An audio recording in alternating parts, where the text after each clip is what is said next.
Pour la blagounette, il est 11h11. Je me réveille. Bon, je suis réveillée depuis 3 heures, c'est pas vrai.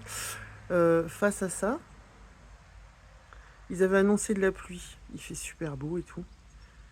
Et force est de constater qu'il y a un truc que je connais pas vraiment en moi, même avant l'éveil et tout. Si éveil il y a, enfin bref, tout ça. Qui s'appelle une angoisse, un trac. J'ai cherché le mot pendant un moment. Culpabilité. Autant je vois en toute responsabilité que ça, je le crée. J'aime bien parce que s'il y a des gens qui sont pas du tout dans la non-dualité, ils vont se dire elle est complètement cintrée la meuf. Donc ouais, je crée ça, hein, avec vous tous, voilà. C'est co-créé, c'est entièrement créé par l'un. Et puis le petit personnage, il est là, ouais mais qu'est-ce qu'on va en faire, ouais mais quand même. Et puis ça essaye de cogiter des trucs et des machins. Je sens un truc désespéré qui essaye d'accrocher des, il faudrait, mais pourquoi, mais des culpabilités, des machins, des... C'est quoi ton problème, sérieux? Du coup, tout à l'heure, j'étais en train de me maquiller et je me disais, c'est cette version de toi que tu veux jouer? On est multidimensionnel, hein. On est multiversionnel, je sais même pas si ça se dit, on s'emballe. Hein. Donc voilà, c'est une suggestion, une habitude. Elvira, elle a plus l'habitude de réparer les problèmes, transcender. Je dis Elvira, mais en fait, quand je parle de moi, je sais que je suis en train de parler de vous. Il y en a qui m'écoutent. Quand je dis je dis tu. Quand je dis tu, je dis je. Quand je dis tu, je parle à la conscience. Quand je dis je, c'est la conscience qui se prend pour quelqu'un, qui se prend pour Elvira. Donc Elvira, dans son identification, elle a plus l'habitude de résoudre des problèmes, ça lui est hyper familier. Elle peut être très facilement dans la contemplation. Aux urgences, quand il y a un problème grave, qu'on attend des résultats, voilà, face à une baston dans un bar, là il y a de la contemplation, il y a la paix, en toute, enfin, toute circonstance brutale, Elvira voit la paix, même avant la réalisation. Hein. Et puis quand c'est paisible dans le monde, c'est-à-dire là voilà, je me réveille, il y a ça là, j'ai rien à faire, je suis tranquille, bah, il y a une forme de culpabilité. Cette culpabilité, dans un cours en miracle, c'est cité tout le temps. La culpabilité d'être séparé, en fait. C'est-à-dire qu'il y a un appel tellement immense à je suis tout, je suis un, que les ressentis de séparation sont coupables de ces limites énergétiques. Et du coup, la tête, elle se raconte des trucs là-dessus. L'identification fait ouais, mais là, attends, il y a bien une séparation, il y a bien un problème, c'est vraiment moi, cette beauté-là. C'est-à-dire que même quand c'est vu que tu es l'un, il y a encore des échos, tu vois, là, si je crie mon prénom, il va peut-être résonner en face. Ça te revient dans la face. Hé hey, Elvira, tu serais pas encore un peu quelqu'un dans cette zone-là? Et ça, c'est un rappel quotidien qu'on a tous, hein, les copains, entre guillemets, hein, éveillés avec qui je discute en privé, ils me disent tous la même chose. C'est l'écho continue, l'écho de qui on croit être. Et là, il se présente tout le temps. Donc c'est vraiment étonnant cette promenade de la fusion du duel et du non-duel, où à un moment, c'est plus deux, c'est pas je suis l'unité et à l'intérieur de l'unité circule du séparé, c'est qu'à un moment, ça se fond, ça se jumelle tout en un. Vraiment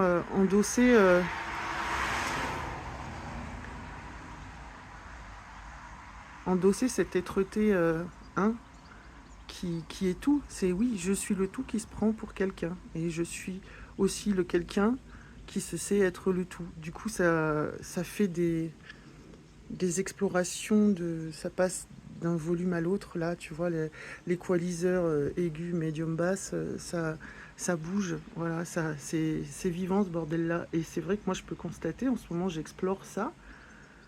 Que j'ai traversé toute ma vie beaucoup d'épreuves, entre guillemets, hein, dans la matière, relationnelle, amoureuse, financière, santé, un tas de trucs, bon, comme tout le monde, hein, mais voilà, il y a des parcours plus ou moins chamboulés, chamboulants, vraiment costaud, quoi, du costaud.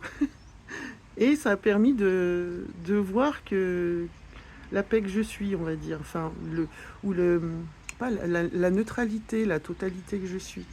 Et là, je peux constater qu'il y a encore un accrochage, que quand c'est paisible, ben, il y a une culpabilité de la paix, quoi. Mais ça peut quand même pas être paisible jusque-là. Parce qu'en plus, ça serait paisible dans le monde, à croire que mon personnage, je découvre hein, que mon personnage, il cherchait même pas la paix dans le monde, en fait. Il avait plus de jouissance à résoudre les problèmes qu'à jouir de la paix. Je cherchais pas spécialement la paix, moi, c'était pas mon truc, j'étais pas une chercheuse de paix. Moi, j'aimais résoudre les problèmes ou les combattre. J'avais enfilé un costume de gladiateur. Et là, maintenant que j'ai posé la carapace et que tout ça s'est vu, ben, d'ailleurs, c'est le cas, je suis pas cul nu, mais voilà, comme je vais aller au ski, là, je suis en collant avec mon petit machin Décathlon. Bref, on va dire, je suis sans carapace, quoi. Et ben, ça, j'ai pas l'habitude. C'est-à-dire que l'extérieur est devenu énormément plus paisible. Il n'y a plus besoin de se créer des combats et des luttes, puisque le goût pour la lutte, la résolution, le résoudre, le transcender, le dépasser, le combattre, c'est tombé. Du coup, mon univers extérieur est extrêmement plus paisible, mais je peux constater ben, que j'ai pas l'habitude. Du coup, il y a des paroles insensées qui circulent dans la tête, vraiment de qu'est-ce qu'on va faire de cette paix-là. Quand on ne connaît pas finalement la paix dans le monde, on n'y a pas beaucoup goûté, on va dire. Bah, c'est assez étrange, voilà. Donc c'est vraiment, c'est toujours une stratégie du, du mental, une proposition de te proposer encore de revenir à ton ancienne stratégie. Il y aurait bien quand même quelque chose à résoudre dans cette putain de montagne, non? N'importe quoi. Donc voilà, je regarde ça et c'est très intéressant à observer, quoi. Voilà. Est-ce que vraiment je veux encore jouer ce personnage? À quoi je tiens là-dedans? C'est la question que tu peux te poser toi aussi. Si ça te parle ce que je raconte, parce qu'on parle toujours de transcender les souffrances. Et finalement, s'adapter au calme extérieur quand il y en a, ben, je me rends compte que ben, ça a pas été exploré. C'est con. Putain que c'est con. Je sais plus contempler la paix dans la violence que de contempler la paix tout court quand elle est là à l'extérieur. C'est-à-dire que là, elle est où ma mission? Que c'est con. Bon ben voilà, au moins on en rigole. Je le regarde, mais voilà, je pense que c'est intéressant de vous montrer l'envers du décor parce que moi aussi je fais la sachante là, vous balancez. Alors tu sais, ici, il se sait que, voilà, mais ce matin je peux regarder ça.